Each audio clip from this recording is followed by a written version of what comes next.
friends. I'm making a reading wrap-up every Monday until I'm all caught up. Let's talk about July.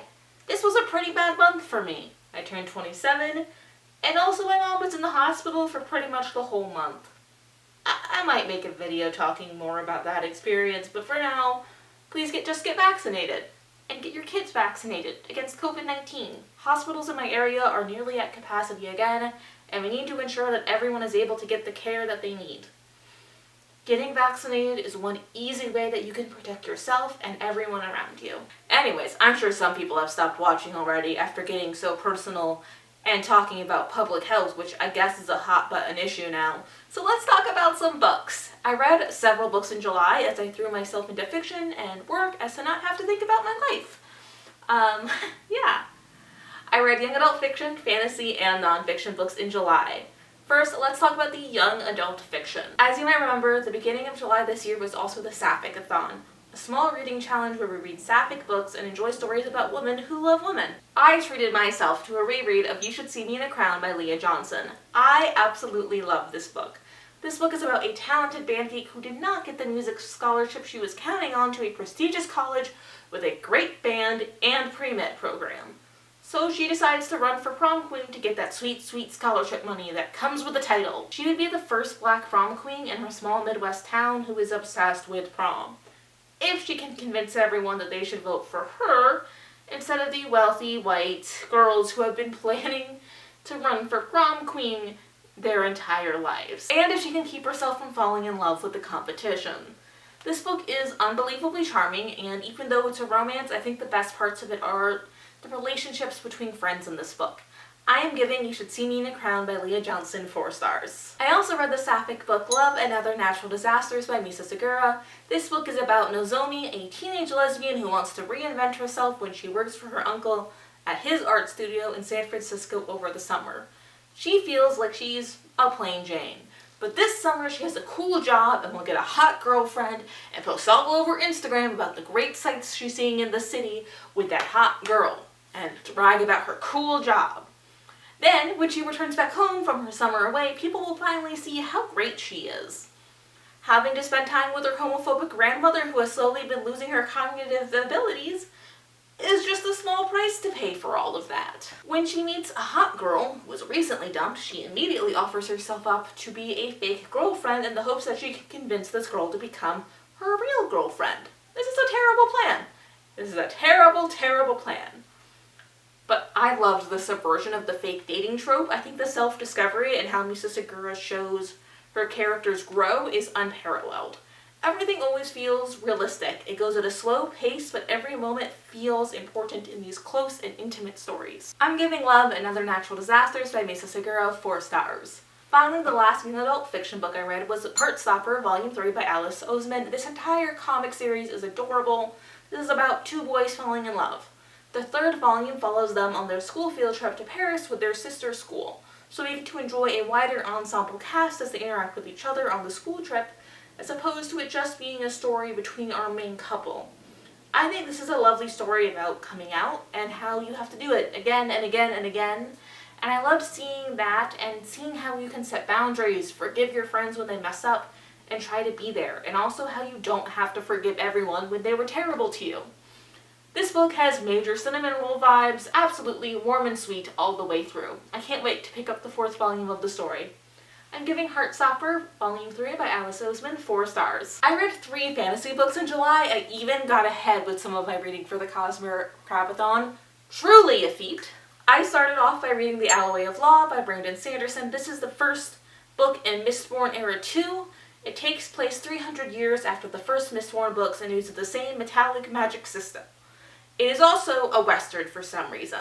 This story follows Waxilium Ladrium, Wax for short, who returns to the city as the sole heir of his family's noble house after spending decades out on the edge of society as a sheriff bounty hunter, essentially.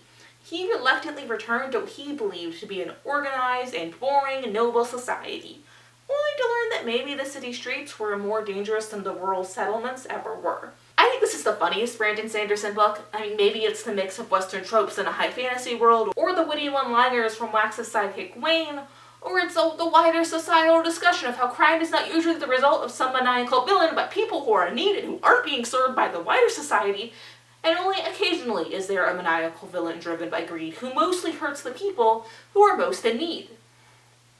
Actually, that last bit's not funny, but this whole series is really a question of the difference between order and justice in society.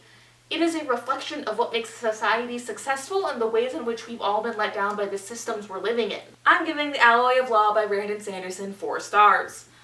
I also read the sequel, Shadows of Self by Brandon Sanderson. This is the second book of Mistborn Era 2, which wow, these books are getting complicated. Just in their names in this interwoven series within a larger book series.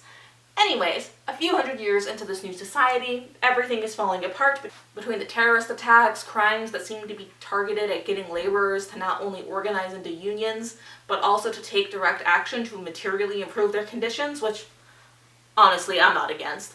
As well as crimes focused on causing religious strife between two opposing belief systems. Our protagonists wonder if there could be one sinister mastermind behind all of these seemingly unconnected events that have been keeping them so busy.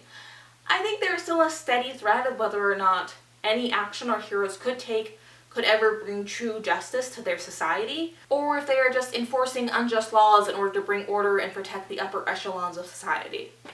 I'm giving The Shadows of Self by Brandon Sanderson 4 stars. The final fantasy book I read was The House in the Cerulean Sea by T.J. Klune. This book is told from the perspective of Linus Baker, a social worker for the Department of Magical Youth. His life is boring and dull until he gets the assignment to inspect a magical orphanage on a secret island filled with more unusual children than he normally visits, with a mysterious caretaker to boot. This story is unbelievably heartwarming. I think anything that emphasizes the ways we can show up for each other, how we can work outside of systems to heal each other, how we are all responsible for the other people in our communities, and how we can choose each other over systems actively designed to harm some of us, is beautiful. The character work in this story is beautiful. Every single character is distinct, and the way that they care for each other really just melts my heart. This book has kind of a slow start, but once you meet the full cast, things really pick up. I'm really looking forward to reading some of T.J. Klune's other books after this one brought me so much joy.